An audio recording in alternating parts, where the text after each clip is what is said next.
عوام کو بہت ہی بہترین انداز میں متحرک بھی رکھے ہوئے ہیں، لیکن اس کے ساتھ ساتھ ایک اچھے انداز میں ماہرین کی رہنمائی کے ساتھ اس موجودہ بحران کے حل کو بھی پیش کر رہے ہیں۔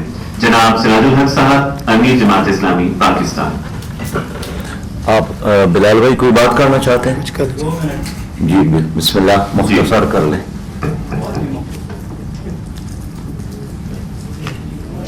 مائک کو نیچے۔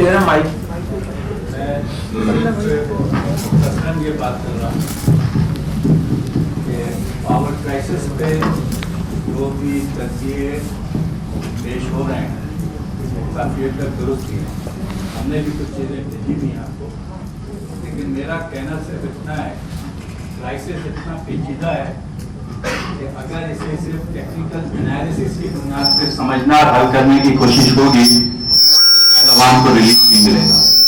میں صرف میرا خیال یہ ہے کہ یہ مسئلہ پولیٹیکل پاور سے یعنی سیاسی قوت سے حل ہوگا۔ اگر سیاسی قوت کو صحیح طریقے سے ہم فریم کر لیں تو یہ مسئلہ شاید حل ہو سکتا ہے۔ میرا کہنا یہ ہے کہ اس مسئلے کا سب سے بڑا کلپریٹ پاور ڈویژن ہے، تو اس سے ہمیں یہ پوچھنا چاہیے یا اس کا آڈٹ کرانا چاہیے، مطالبہ کرنا چاہیے کہ پاور ڈویژن نے پچھلے 10 سال میں کیا کام کیا، کیا بہتری لے کر آئے۔ ایک تو یہ بات میں چونکہ اختصار ہے بہت، دوسری بات میرا یہ ہے کہ اس آئی ٹی پیز میں آرمی اسٹیبلشمنٹ کی کچھ کمپنیز ہیں، ہمیں یہ مطالبہ کرنا چاہیے کہ آرمی اسٹیبلشمنٹ کی کمپنیز آئی پی پی سے نکل جائیں تاکہ کچھ ریلیف ملے۔ دوسری بات، داؤد فاؤنڈیشن جیسی کمپنیز جو این جی اوز کے نام پہ کام کر رہی ہیں اور یہ کیپیسٹی چارجز بھی لے رہی ہیں، ان کو چیلنج کرنا چاہیے کہ یہ اس طرح کے بزنس میں ظالمانہ کیپیسٹی چارجز کیوں وصول رہی ہیں۔ اس طرح تو بہت اور کمپنیز جس کے نام لے سکتے ہیں۔ تیسری بات شاید میری یہ ہے، نیپرا جو پاور پلانر ہے ہمارے ملک کا، اس کا فرانزک کے آڈٹ کرنے کا مطالبہ کرنا چاہیے، کس گورنمنٹ سے کرنا چاہیے کہ وہ اس کا آڈٹ کرے، بتائے کہ اس نے کیا کام کیا پچھلے 10 سالوں میں، اور اس سے یہ مطالبہ کرنا چاہیے کہ 15 دن کے اندر پاکستان کی انرجی پلاننگ، میں پالیسی کی بات نہیں کر رہا، energy planning to relief for the relief of the public وہ پیش کرے۔ یعنی یہ چند چیزیں مکس باتیں میں نے کی ہیں، لیکن میرا کہنا صرف یہ ہے کہ پولیٹیکل پاور سے ہی مسئلہ حل ہوگا، تو آپ اس کو ٹھیک سے اگر اٹھائیں گے تو انشاءاللہ تعالیٰ مجھے لگتا ہے کہ یہ مسئلہ حل ہوگا۔ بہت شکریہ۔ اب تو گزارش کروں گا جناب سراج الحق صاحب، امیر جماعت اسلامی پاکستان۔ اجازت ہے؟ الحمدللہ رب العالمین والصلاة والسلام علی رسولہ الکریم، اما بعد۔ انتہائی قابل احترام بھائیوں اور بہنوں، میں اپنی طرف سے اور پوری قوم کی طرف سے آپ سب کا شکریہ ادا کرتا ہوں کہ آج آپ لوگوں نے 24 کروڑ عوام کو اندھیروں سے نکالنے کے لیے اور مشکل سے نکالنے کے لیے کئی گھنٹے یہاں لگائے ہیں، سوچ بچار کی ہے، اور خاص کر جن ماہرین کو ہم نے سنا ہے ان کے ہر لفظ میں ایک درد اور قوم کے ساتھ ایک اخلاص موجود تھا۔ میں ان تمام بھائیوں کو مبارکباد پیش کرتا ہوں اور خراج تحسین بھی۔ بجلی، روشنی ہر گھر کا مسئلہ ہے اور ہر انسان کا بھی، بلکہ ہر پودے کی ضرورت ہے، ہر دانے کی بھی۔ پہلے لوگ لکڑی استعمال کرتے تھے، مٹی کا تیل استعمال کرتے تھے، لیکن اب وہ بھی میسر نہیں ہے، اور جب سے 1876 میں بجلی کا جنریٹر کا استعمال شروع ہوا ہے تو ہر انسان کی یہی کوشش ہے کہ اپنے گھر کو بجلی سے روشن رکھے اور بجلی کی سہولیات سے فائدہ اٹھائے. لیکن افسوس یہ ہے کہ آج کل بجلی کا بل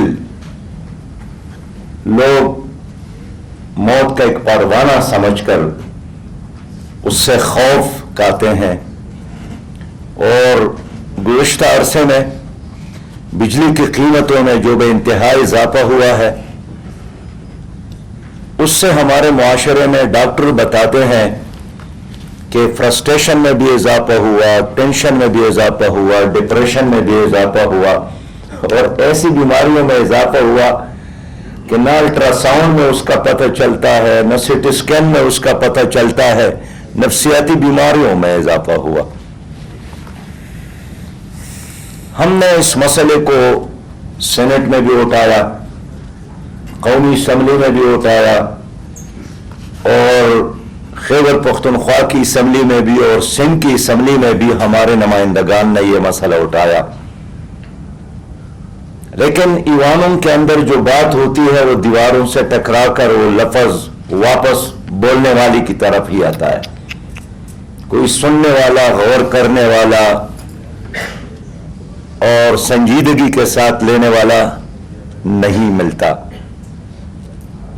ہم نے جس طرح ہمارے ایک بھائی نے تجویز پیش کی ہے کہ عوامی سطح پر اس کو اٹھایا جائے، تو چوکوں اور چوراہوں میں، جلسے اور جلوسوں میں، ریلیز میں بھی اس مسئلے کو ہم نے ہائی لائٹ کیا. 2 ستمبر کو پوری قوم نے ہڑتال کیا اور 80 لاکھ دکانداروں نے اس ہڑتال میں حصہ لے کر حکومت کو، آئی پی پیز کے اونرز کو یہی پیغام دیا کہ یہ ہمارے لیے ناقابل قبول نہیں ہے، ناقابل برداشت ہے. اس کے بعد ہم نے آج پاکستان کے انتہائی اہم ماہرین کو، ملک اور بین الاقوامی اداروں کے کنسلٹنٹ کو بلایا ہے، انٹیلیجنشیا کو یہاں جمع کیا ہے، تاکہ یہ امپریشن نہ ہو کہ ہم صرف جلسے اور جلوس تو کر سکتے ہیں. اس انتہائی اہم مسئلے پر ہم سنجیدگی کے ساتھ، فگرز کے ساتھ، حقائق کے ساتھ اور ایک طویل تجربات کے بعد پاکستانی قوم کے سامنے حل بھی پیش کر سکتے ہیں. اور آج کی اس مجلس سے مجھے بہت زیادہ امید ملی ہے اور خوشی محسوس کرتا ہوں کہ میرے قوم میں ایسے لوگ موجود ہیں جو قوم کے خاطر سوچتے بھی ہیں، اور سوچنے کے ساتھ ساتھ اس کے اندر بے انتہا صلاحیت موجود ہے. سب کی گفتگو اگر میں خلاصہ ایک شعر میں بیان کروں تو یہی ہو سکتا ہے کہ مانگتے پھرتے ہیں اغیار سے مٹی کا چراغ، اور اپنے خورشید پر پھیلا دیے سائے ہم نے. لاکانی صاحب نے تو بتایا کہ صرف سولر سسٹم کے تحت ہم 3,40,000 میگا واٹ بجلی پیدا کر سکتے ہیں. ہمارے باقی ساتھیوں نے بتایا کہ جو ہمارے ساتھ اللہ تعالیٰ کی بہت بڑی نعمت پانی کی صورت میں موجود ہے، جس میں سب سے پہلا پروجیکٹ یہاں پاکستان میں جموں کشمیر کے بعد جو قیام پاکستان سے پہلے کا تھا، اس کے بعد جبن کا، نندی پور کا، منگلا ڈیم کا، غازی بروتا کا، نیلم جہلم کا، خان خول، الائی خول، دوبیر خول، ورسک 1,00,000 میگا واٹ بجلی ہم بنا سکتے ہیں. کس قیمت پر؟ ماضی کی بات کرو تو 6 پیسے پر 1 یونٹ ہم بنا سکتے ہیں. آج کی بات کروں تو تمام اخراجات کو ملا کر میری قوم کو معلوم ہونا چاہیے کہ